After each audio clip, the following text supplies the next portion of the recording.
নিজের নফসকে কন্ট্রোল করা শিখতে হবে। নফস কি চাচ্ছে সেটা থেকে বিরত থাকতে হবে। আপনার অন্তর চাচ্ছে এই মুহূর্তে নিজেকে পরিবর্তন করা, কিন্তু মসজিদ থেকে বের হয়ে আপনি দুনিয়াকে দেখতে পেয়ে গেলেন, তখন আপনার অন্তর অন্যদিকে চলে গেল, অন্যদিকে খেলতে লাগলো। আপনি নিজেকে কখন পরিশুদ্ধ করবেন? আপনি যদি আল্লাহ সুবহানাহু ওয়া তাআলা ইবাদতে মনোনিবেশ করতে পারেন, আপনি যদি আল্লাহ সুবহানাহু ওয়া তাআলা ইবাদতে নিজেকে মগ্ন রাখতে পারেন, তবেই আপনি আল্লাহ সুবহানাহু ওয়া তাআলাকে চিনতে পারবেন, বুঝতে পারবেন। আল্লাহ সুবহানাহু ওয়া তাআলা তখনই দুনিয়ার পথ চলাকে আপনার জন্য সহজ করে দিবেন। আখিরাতের জ্ঞান অর্জন, আখিরাতের আমল করা আপনার জন্য সহজ করে দিবেন। সম্মানিত মুসল্লিয়ান ইকরাম, যে কথাই বলছিলাম, আলেমদেরকে উঠিয়ে নেওয়ার মাধ্যমে জ্ঞানকে আল্লাহ সুবহানাহু ওয়া তাআলা উঠিয়ে নেবেন। শেষ জামানায় এমন বাঘা বিজ্ঞ আলেম আল্লাহ সুবহানাহু ওয়া তাআলার কাছে চলে যাবে, আল্লাহ সুবহানাহু ওয়া তাআলা তাদেরকে দুনিয়া থেকে উঠিয়ে নেবেন। তখন মানুষ যারা জ্ঞান অন্বেষণ করতে শিখবে, তখন তারা তাদের অভাবটা অনুভব করবে, কিন্তু তারা পথভ্রষ্ট হয়ে যাবে। এমন টুপি দাড়িওয়ালা, পাগড়িওয়ালা, জুব্বাওয়ালা এমন ব্যক্তিদের কাছে যাবে যারা দ্বীন ইসলাম সম্পর্কে মানুষকে পথভ্রষ্ট করবে, মানুষকে বদ আকীদা শিক্ষা দিবে, মন্দ আকীদা শিক্ষা দিবে। তারা নিজেরাও পথভ্রষ্ট হয়েছে এবং অন্যকেও পথভ্রষ্ট করেছে। আবার তাদের বিরুদ্ধে কোন সজাগ মুসলিম যখন মানব জাতিকে সতর্ক করার জন্য কথা বলে, তাদের নাম নিয়ে কথা বলে, তখন তারা একটাই ট্যাগ লাগায় যে হুজুররাই নিজেরাই মারামারিতে ব্যস্ত, আমরা কি শিখবো? কোরআন হাদিস কি এমনি পড়ে আছে? আমরা কি শিখবো? এই উসিলা আর কতদিন? হাতের নাগালেই সবকিছু আল্লাহ সুবহানাহু ওয়া তাআলা ব্যবস্থা করে দিয়েছেন। কুরআন, হাদিস, সহিহ বুখারী, মুসলিম, তিরমিজি, আবু দাউদ, ইবনে মাজাহ, এতটুকু এই জিনিসগুলো পড়ার জন্য কি একটা ঘন্টা সময় নেই আপনার মুঠোফোনে তো অ্যাপস এর মাধ্যমে সবকিছু জানতে পারছেন। কুরআন হাদিস অধ্যয়ন করেন, বুখারী, মুসলিম, বিশুদ্ধ কিতাব, হাদিসের কিতাব খন্ড খন্ড পড়ে আছে। আপনি জানেন না কত খন্ড আছে? আপনি সূরা ফাতিহার অর্থ জানলেন না, সারা জীবন কি করলেন? নাউযুবিল্লাহি মিন যালিক। সম্মানিত মুসল্লিয়ান ইকরাম, আল্লাহ সুবহানাহু ওয়া তাআলার কাছে পানাহ চাইতে হবে, আল্লাহ সুবহানাহু ওয়া তাআলার ইবাদতে নিজেকে মনোনিবেশ করতে হবে। আল্লাহ সুবহানাহু ওয়া তাআলা সূরা নাবাতে বলেছেন, ইন্না জাহান্নামা কানাত মুরসাদা, নিশ্চয় জাহান্নাম ওত পেতে আছে, লিত্তাগীনা মাআবা, যারা সীমালঙ্ঘনকারী পাপী তাদের জন্য। লাবিসিনা ফিহা আহকাবা, সেখানে তারা যুগের পর যুগ অবস্থান করবে। লা ইয়াযুকুনা ফিহা বারদান ওয়ালা শারাবা, সেখানে তারা অনুভব করতে পারবে না, সেখানে তারা স্বাদ নিতে পারবে না ঠান্ডা এবং গরমের। ইল্লা হামিমা ওয়া গাসসাকা, রক্ত এবং পুঁজ ছাড়া তারা সেখানে কোনো খাবারের স্বাদ গ্রহণ করতে পারবে না। সম্মানিত মুসল্লিয়ান ইকরাম, জাহান্নাম অত্যন্ত ভয়াবহ এবং কঠিন শাস্তির জায়গা।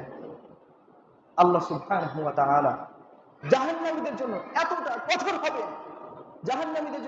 কঠোর হবেন, তাদের আর্তনাদ আল্লাহ সুবহানাহু ওয়া তাআলার দয়াময় মিশ্রিত হবে না। তারা যতই আর্তনাদ চিৎকার করতে থাকবে, আল্লাহ সুবহানাহু ওয়া তাআলা তাদের আযাব গজব আল্লাহ সুবহানাহু ওয়া তাআলা আরো দ্বিগুণ করে বৃদ্ধি করে দিবেন। কিন্তু আল্লাহ সুবহানাহু ওয়া তাআলা দুনিয়াতে বেঁচে থাকা মানুষদের জন্য আল্লাহ সবসময় দয়াবান, আল্লাহ সবসময় ক্ষমাশীল। আপনি আপনার মৃত্যুর পূর্বেই তাওবা করে আল্লাহ সুবহানাহু ওয়া তাআলার কাছে ফিরে আসুন। আল্লাহ সুবহানাহু ওয়া তাআলা আপনাকে অবশ্যই ক্ষমা করবেন। কিন্তু আপনার যখন মৃত্যু হয়ে যাবে, তখন আপনি আল্লাহ সুবহানাহু ওয়া তাআলার কাছে আপনার দোষগুলো স্বীকার করতে থাকবেন, দুনিয়ার বুকে আসতে চাইবেন, কিন্তু সেই সুযোগ আর হবে না। আপনার সেই চিৎকার আর্তনাদ আল্লাহ সুবহানাহু ওয়া তাআলার দয়ার কাছে কিছুই হবে না। আপনার আযাব গজব আরো বৃদ্ধি হতে থাকবে। অন্যদিকে যারা মুত্তাকি, যা আল্লাহ সুবহানাহু ওয়া তাআলার জ্ঞান অর্জন করেছে, সে অনুযায়ী আমল করেছে এবং তা যথাসম্ভব প্রচার করেছে, তারাই হচ্ছে মুত্তাকি, তারাই হচ্ছে সফলকাম।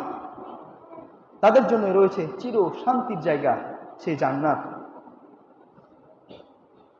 চির শান্তির জায়গা সেই জান্নাত, চূড়ান্ত সফলতা সেই জান্নাত, যেখানে আপনার সবকিছু হালাল থাকবে। দুনিয়াতে যা আপনার জন্য হারাম ছিল, আল্লাহ সুবহানাহু ওয়া তাআলা সেখানে আপনার জন্য হালাল করে দিবেন। আল্লাহ সুবহানাহু ওয়া তাআলা আপনার জন্য সুযোগ করে দিবেন, তুমি এখানে যা চাও এখানে তোমার জন্য তাই আছে, তোমাকে তাই দেওয়া হবে। এই হচ্ছে জান্নাত। সেটার জন্য আপনাকে পরিশ্রম করতে হবে না, আপনাকে ঘাম ঝরাতে হবে না। শুধু অন্তরের চাহিদা এবং মুখের বুলি বলতে আপনার সামনে তৎক্ষণাৎ আল্লাহ সুবহানাহু ওয়া তাআলা উপস্থিত করে দিবেন। এটা কি অনুভব করতে পারেন না? এতটুকু কি অনুভব হয় না যে জান্নাত তো আল্লাহ সুবহানাহু ওয়া তাআলার বান্দাদের জন্য?